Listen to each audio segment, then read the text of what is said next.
Hello everyone. Today, I bring you a review of the Antminer L3 mining machine, weighing 4.3 kilograms in its bare form.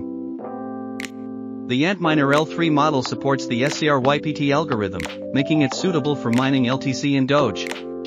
It boasts a hashing power of 504 M with a power consumption of 800 W. For more detailed specifications, please refer to the official WOYU website. Now, let's proceed with the installation. There are two power options: official power supply and PC power supply. Connect the power and power cable, select the power cable connector based on the power interface, plug in the Ethernet cable, turn on the socket switch, and start. After powering up, proceed with the setup to get the mining machine running. At 504 M hash rate, the power consumption is about 683 W, and the noise level is around 70 decibels, performing quite well.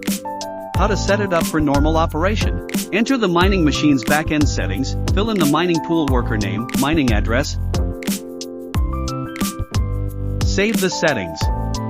After waiting for about 10 minutes, the hashing power should stabilize, and the back-end will display various parameters.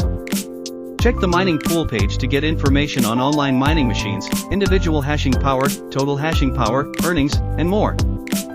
In summary, the Antminer L3 is a mining machine supporting the SCR-YPT algorithm, ideal for mining LTC and Doge. With 504 M hashing power and 800 W power consumption, it delivers efficient and stable performance. For more information about mining machines, mining pools, wallets, and checking earnings, please visit the WOYU official website.